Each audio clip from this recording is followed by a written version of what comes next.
Hello, ladies and gentlemen. Moletrap here, coming at you with Cholera, and we are doing Game 4 of the Winners League match between Hwaseong Oz and Samsung Khan. And Hiya is on a tear. He is Hiya, not Oz, but Hiya is 3 wins to Samsung Zero's 0 wins right now. And Samsung has sent out their lone good Zerg, great, to try and face. Who isn't he called Hades also, I believe, to try and face Hiya in the game 4 here.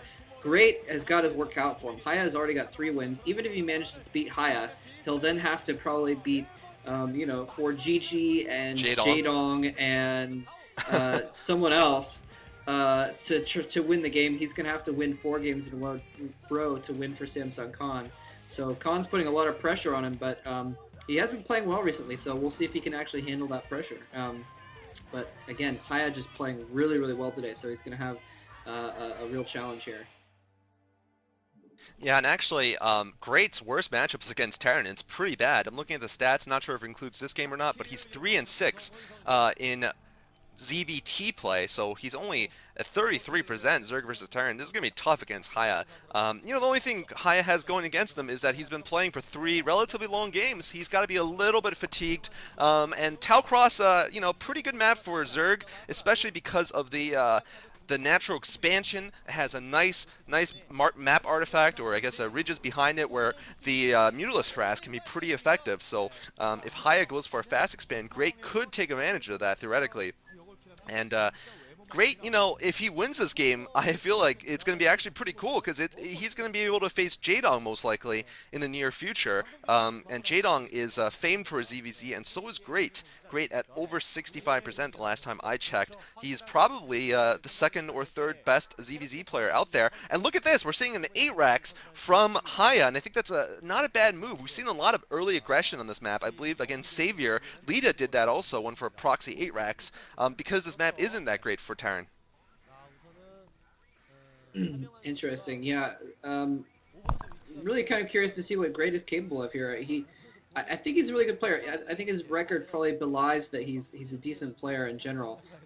He hasn't played a lot of games, and so his record doesn't necessarily show what he's capable of there.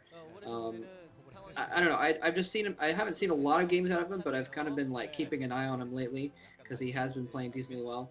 Looks like he's sending out a drone scout along with a drone for his hatchery here. Um, so really wants to know what's going on. He wants to make sure there's no 8 racks or something like that. And really, well, he's hoping, I guess, that there's, and if there is an 8 racks, he wants to know about it beforehand. Um, Whoa, no spawning pool down yet. Where's So this hope pool? that's going to be going down next, I imagine. But the drone scout's going to spot this barracks in just a second, I think. Unless the Marine stops it, although either way he'll know what's going on. There's the pool finally. Yeah, this is a little bit worrying. This is going to be a bunker rush here, and followed by a factory, actually. This is actually what Lito was trying to do against Savior. This is a pretty good build on this map, I think, and looks like finally Great has gotten a couple drones out to prepare. Let's see if he's got some amazing micro or something. Oh no, the SCV's getting lost! WTF! SCV getting lost for Hiya. I definitely don't think that. Oh no, wait. Maybe it's not getting lost. No, it's a proxy factory. That factory is gonna be floated into Great Space after it's done. So it wasn't getting Oh lost. man. I was underestimating him a little bit. All right, there's the bunker going up. Only one Marine dancing around though. Don't know where that second Marine is yet. And the SCV goes down. So we're gonna see if there's any more reinforcing SCVs. But at this point, the bunker rush has not really succeeded. However, this follow-up to the bunker rush might succeed. This big factory float into Great's base. Wow, I have no idea if Great's going to notice this at all. Um, I mean, the factory is nearly complete, and Zerglings are coming out, so these early Marines are not going to be able to Wow, do any good. he didn't But get anything. I think that Overlord spots the factory. Oh, he Oh, spots it. nice, nice, he spots it. So that means that Great is going to be able to shut down that factory. If he tries to float it, he'll be able to put a drone or something. Yeah, a Zergling underneath to Oh keep it yeah. from landing. So that factory is Clever. not going to be able to float over there at all. He may land it on the opposite side and try and make a vulture anyways. Um, but I think Great seems to have held this off. He's still going to have to make a sunken or something at his natural pretty quickly. Otherwise, he may get overrun by the vulture regardless. And he's actually countering and attacking with some Zerglings, and there's only a couple Marines at the door there, so he may be able to kill them off. Oh no, no. Haya's going to put a depot in Nice. the way in that little gap.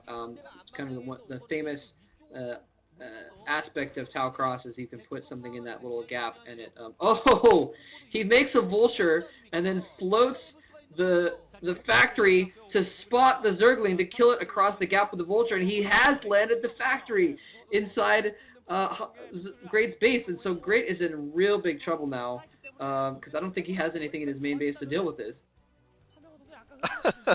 This is a great game to start with, I gotta say. No pun intended, but not to start with, but for Hiya to be able to execute. And I remember Hiya's game against Bisu was pretty damn sexy on this map also. Remember when Bisu went for the proxy two Oh game plus yeah, the yeah. DTs, and then Hiya went all in with whatchamacallit, with just a two-fact hard push, and it was just very interesting. But yeah, it looks like we're gonna see. Oh man, just one drone going down. I gotta say his bunker rush was pretty lackluster though, and that might have cost him the game, or it might have cost him a big lead that he could have gotten had his bunker rush been more successful at doing something. It looks like this Vulture is hasn't been successful in doing too much either. He needs to kill off some of these Zerglings, otherwise his factory could go down. He's also got a Wraith, but smartly enough, Great has chosen to get some Hydralisks, which is going to counter everything that Hiya has to present right here. And since he didn't go for early rates or anything, he's not going to be able to get any kind of cloak or anything like that in time. So I do think that if this harass continues to fail for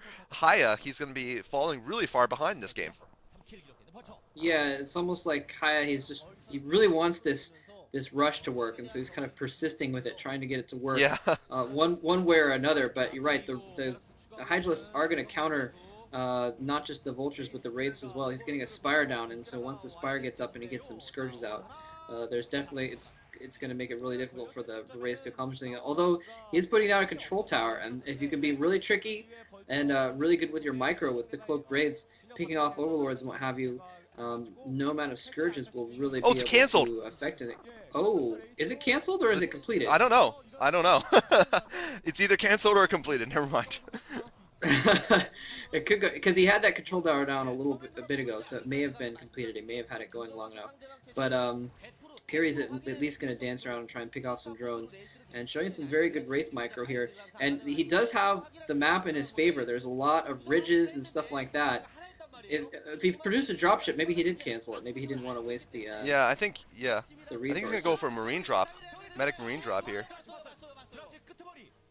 Yeah, I mean, right now I think he actually canceled it probably because he doesn't want Great to know he's switched over to an academy build, and he's probably going to be going for some drops, some medic marine drops. This is, I would say, Boxer-esque play here, or Lita-esque play. Lita has definitely done this kind of play before.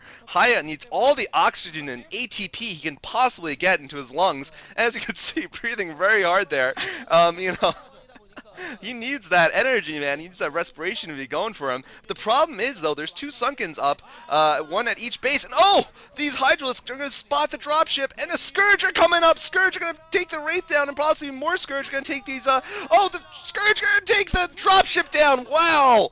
Very nice play, but another dropship coming down for Hiya. This game is just absolutely wild, and the factory has landed again, so it's going to be producing more vultures inside of Great's base. Can Great handle this? Can Great be able to deal with this right now? Just absolutely insane freaking multitasking, and you know he really needs to be able to do it. But it looks like these Hydralisks are going to take out these little forces, this small number of forces inside of his base. Wow, this game is turning out to be ridiculous. The dropship flying away, I'm really surprised he didn't.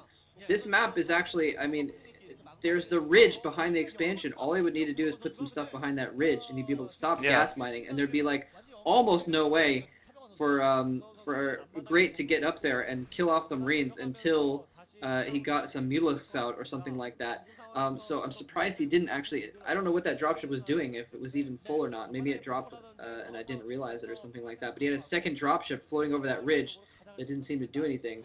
Um, but anyways, Haya is actually slowly falling behind here because he's again still just at one base and he spent a lot of money on tech. But look, he doesn't have an army right now. He's been doing all this harassment, but he hasn't really built up an army. And the factory is still over there now building a machine shop. Oh man, this game is just this is just silly. This is just silly. But Hiya doesn't have an army right now to deal with these lurkers that are coming at him right now.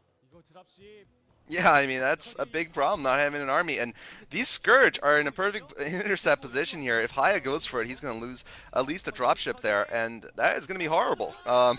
It looks like, oh, they're going to go for it. Oh, is it going to get it? Oh, it gets it. Oh, man.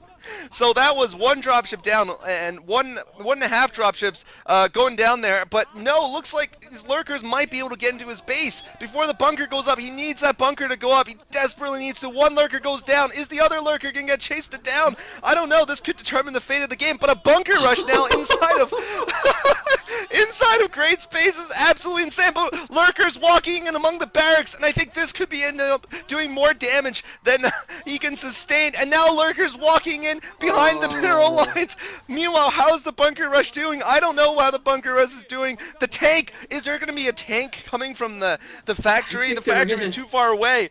The factory needs to get the tank over there so he can kill these lurkers. Well, he's got a dropship there so he can... Well, yeah, the tank's too far away from his main base. I thought the tank was going to be going in his drop next to that bunker. The bunker... Well, I don't want to call it bunker rush, but the bunker at his base did kill a decent amount of stuff. But he really needs to... Oh, no, here he comes in with lurkers and lings. I think he might polish this off. For some reason, he's deciding not to run into the bunker, which might be a fun thing to do with your Marines. But I think that's going to get shut down. But critically, Hiya is not mining right now. There he goes. GG from Hiya. GG. Great staving off the all kill from Hiya, and that was just brilliant move. He only had, remember, he only had one base that whole time. He only had one comsat station, and there was 5 lurkers in 5 completely different places. There was no way he could comsat them all to take them out, and so he wasn't able to stop the lurkers from keeping him from mining. And Great finally stops Hiya in his tracks, but Great has a long way ahead of him though. What a fun game, though, I gotta say. I mean, let's recap. 8 racks into Bunker Rush, into Floating Factory inside of his base, into Wraith, into dropships full of Medic Marines, into Bunker Rush inside of Great Space at the very end. So, not a Bunker Rush, but offensive bunker, I guess. And I gotta say, Hiya, he really can't count this as a big loss because he already put his team up 3-0, and he's probably thinking, let me try to get a Boxer-esque game in here. So I'm going to give him a moral victory this whole series. He basically all-killed it. I do think if he played a standard game against Great, he probably would have won, given Great's statistics and given Hiya's previous performance. But we can't tell, obviously. But still, that was a fun game from Hiya. I give him mad props for his performance this entire series. Yeah, and I mean, you can only prepare so many builds. So at that point, he was probably like, well, I prepared a TVP and a TVT, but let's just go with this random TVZ, you know. Just wing it, wing it and throw him off guard or whatever. And it was a pretty cool strategy, going with the bunker rush to throw him off guard and then into the factory float, although... Yeah, it just didn't work out. He didn't bring enough. I think he probably knew that the bunker rush wasn't going to succeed from the beginning, because he didn't really invest in it completely. But it was almost just there solely for the purpose of distracting for the factory float. And we're just seeing some replay here, although we just saw this, so it's not really necessary. But anyway, that was definitely a fun game. Definitely a fun game to watch. Yeah, and definitely I do give Great props for one move he did very brilliantly, which is right here, as you can see in the playback. Seeing the factory, what he did was he saw the SCV walking past him, and then he decided, hey, what is that SCV doing in the corner? And he went and doubled back with his Overlord, and he spotted this factory, and that was it for Hiya's attempt at floating over, although he did manage to get over later on, but didn't do much damage. I think had he not spotted this factory, this game could have turned out very differently. I think, in fact, Hiya could have won it. What do you think about that? I think Hiya would have won it, because he would have gone in there and picked off all of Great's drones pretty easily. Yeah, because all he had was lings and drones, and a couple vultures would have been able to easily out-micro those. It would have been a 4-0 there, so definitely a critical spot. Definitely. All right, that's all I have to say about this pretty exciting game. Let's move on, I guess. Yeah, so Lake Half, not Lake Half, now Hwaseong, has decided to send out, in order to polish off Khan, the Great. GG Amo. See you next game. Oh no! All right.